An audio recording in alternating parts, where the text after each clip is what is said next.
Hey everybody, Will here from Downtime Activities, and we've got a 5th edition Dungeons & Dragons campaign coming up that I've been doing a lot of prep work for, which has included both making a physical prop as well as all of the regular prep and planning that goes into a full-scale campaign. And of course I'm actively planning for 2 other campaigns at the moment, one in Savage Worlds and one that's a little different. But this D&D game takes place in sort of a rule set within D&D that we've talked about a lot, but we've never really explained in any detail, and I realized that a lot of people probably don't know what we're talking about. So what exactly is an Epic 6 campaign? Essentially what we're talking about here is a set of optional rules that you bolt onto a D&D campaign, and while not changing any of the mechanics, can completely change the way a D&D game plays. If done right, it makes a game grittier, more dangerous, almost more realistic, and makes low-level characters feel more powerful while always carrying a substantial risk. From what I understand, the idea of an Epic 6 campaign dates back to 3rd edition, 3.5 edition era, and at least some of the concepts of it were fan-made, or at least fan-modified. I'm not 100% sure. I first heard about it in a WebDM video about low magic settings, and the idea instantly struck me. We've played around with it a little bit before, and it's got some really compelling elements. I'll go through the core ideas behind it as well as some of the considerations that go into running this type of game.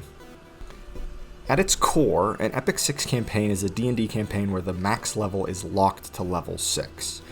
This sounds sort of extreme in concept, but the idea is to achieve something a little grittier, more realistic, but that's a hard thing to measure in tabletop RPGs.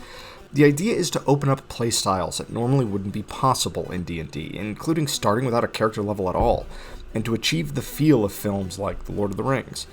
There's a strong argument to be made that characters like Aragorn, Legolas, or Gimli aren't 20th level D&D characters, but something more like level 5. The scale of their world is just smaller, which is why creatures like the Balrog or the Nazgul are such a big deal. Your character's max level abilities are going to be things like 3rd level spells or multi-attack, instead of the godlike powers that characters normally get between 17th and 20th level. In order for this to be successful, there are a couple other considerations.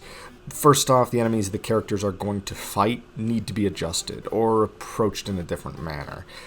Characters aren't going to be slaying ancient dragons regularly, and slaying any dragons at all should be a big deal. Approaching anything of that power level is going to require considerable preparation. Most humanoid enemies will use things like the guard stat block, which will likely go down in 1 or 2 hits, but the players won't have that many more hit points. This makes combat even against low-level creatures much more dangerous for the players, because every hit takes away a much larger percentage of their health. This essentially makes all type of characters more powerful. High damage dealers, like the rogue, are going to have a higher chance of one-shotting enemies, while burlier characters like barbarians are going to be true terrors on the battlefield. Damage-dealing mages are going to wipe out entire military units once they get a hold of something like Fireball, while support casters will find their abilities stretching further, and spells like Sleep, which rely on a pool of hit points, affecting more creatures. Now, as the DM, you need to balance your adventures and your fights for the level your characters are at, or find ways for them to punch above their weight class, such as recruiting allies or getting powerful one-time use magic items or rituals. You also need to make sure that your players understand the scope and scale of the world. They need to expect that some threats are just beyond their power level, and some enemies won't be slain at all. Playing in an Epic 6 requires a slight change in mentality on both sides, the player and the DM.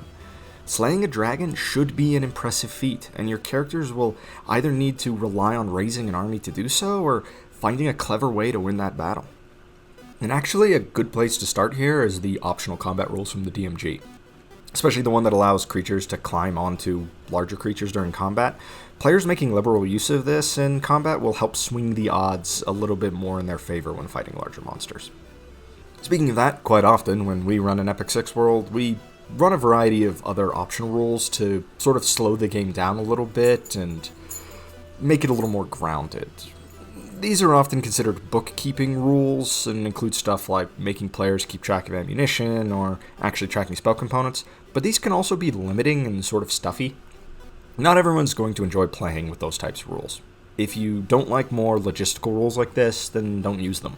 With any TTRPG, tailor the rules to fit your playgroup the best, as long as everyone agrees on the rule set you'll be using. So, why do an Epic 6 at all? Obviously, it doesn't fit every world or every story, and it sure as hell doesn't fit a lot of the default D&D worlds, like Forgotten Realms, for example. Running an Epic 6 really comes down to a handful of things here. First, I've never liked playing in the established D&D settings very much. Part of my problem with them is that they have such a history to them at this point that the world is crowded with 20th level or higher characters, the surviving heroes of epic campaigns past, and it feels like they should be the ones solving the problems that are normally foisted on the PCs, especially because usually it's actually their job. Playing in homebrew worlds avoids this anyway, and an Epic 6 just takes it further by lowering the maximum level significantly. What few max level characters exist aren't going to be the same raw force of nature. They may be famous knights, rulers, tyrants, or mages, but they're not approaching godhood like traditional 20th level characters. Second, playing an Epic 6 better fits low magic worlds, or worlds where magic is quite uncommon. It can easily fit more traditional worlds or even high magic worlds, but when I'm thinking about an Epic 6, I'm usually considering it to be a low magic world. It makes the characters, or at least the magical ones in the party, more interesting if the common folk don't have ready access to magic and don't understand it. Again, I'm thinking of settings more like that of Conan the Barbarian, Lord of the Rings, or The Witcher, where magic certainly exists, but not many people have it, and knowledge of it is rather rare. It does, obviously, fit worlds with no magic at all, but there's not much point in using D&D to play a completely magic-free world, since other systems exist that will just do this better. But if D&D is the only system you have, or the one that you feel like using, go for it. Doing an Epic 6 style campaign in a low magic setting makes lower level mages feel more powerful, and feel more unique. Spells that don't scale well, or spells that simply lose all effectiveness past the first few levels of play, maintain their usefulness longer. And cantrips stay powerful against common enemies. If NPCs react with a sense of wonder or fear at magic, it allows mages to use cantrips like Thaumaturgy or Prestidigitation to give the impression or illusion of grand magic spells without actually burning any spell slots, and allows your players another suite of role-playing tools. Third, it allows martial classes, and classes like Rogue or Ranger, to remain more effective longer. I was always annoyed by playing an assassin and actually being unable to assassinate anything unless I got stupid lucky on rolls, and knowing, with a bit of metagaming knowledge, admittedly, that even if I could sneak past all the king's guards and stab him in his sleep, he wouldn't actually die because he's the equivalent of a 15th level character. Because the average hit points of enemies and NPCs in the world is so much lower, it means that assassins are actually assassins, and rangers aren't filling the same target with 100 arrows in order to bring it down. Classes like Fighter or Barbarian are going to remain on par with Spellcasters a little bit better, though of course a Fireball is still going to wipe out an entire village of commoners or most of a unit of cavalry in a single round, while a Barbarian will take at least a couple rounds to accomplish the same feat. Players shouldn't be punished for playing non-magical classes, though of course D&D can sometimes feel this way, at least over the course of combat. I'm a strong believer in unoptimized play in TTRPGs, which Matt and I discussed in an episode of the bonus action, talking about optimal statistical decisions versus optimal storytelling decisions, but this becomes less of a problem overall in an Epic 6. The power gap between a highest level fighter or ranger against that of a high-level mage in traditional D&D play is vast. Wizards in particular eventually get to just ignore some of the rules of D&D and play around with godlike powers. This can be a fun campaign or character to play, but it can also get frustrating for those who made an interesting character in a non-magic class and end up feeling punished by the system itself for making a character that is more compelling and connected to the world, but just doesn't have a full spellcasting progression. In an Epic 6, all classes end up feeling more powerful because the scale of the world has been lowered back down.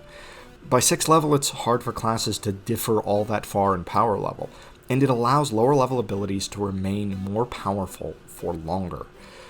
On top of this, if you lean heavily into the usefulness of what the D&D creators call ribbon abilities, which are abilities a class gets but don't have any effect on combat power level, stuff like Rogues Thieves can't, then all classes begin to feel a little more unique, and their class abilities feel just a little stronger.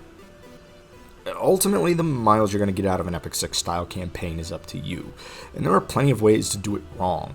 The first time we truly tried it, we ran into a common unnamed bandit chief that was using the basic bandit chief stat block, and he wiped the floor with the whole party and ended the campaign single-handedly. Even though we'd been fighting trained soldiers the whole campaign up to that point, and it made literally no sense for this nameless NPC bandit chief to have that level of skill and strength. An actual NPC bandit chief, one that's named and is well known in the world, or at least in that region, might have better fit that bill. As the DM, it requires a strong amount of rethinking and rebalancing, and every stat block needs to be looked at differently.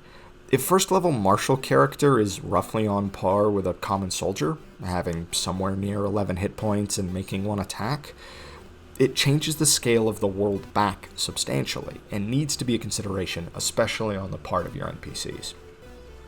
Well, I hope some of you found this interesting.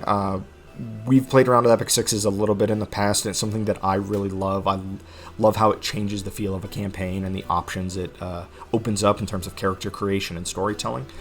If you're interested in these types of videos, the Downtime Activities YouTube channel has a lot more of them, including RPG reviews, some writing advice, and the Bonus Action podcast, which is available both on YouTube in video format and on Spotify, is very much these types of discussions, just a little bit more freeform and in a longer format.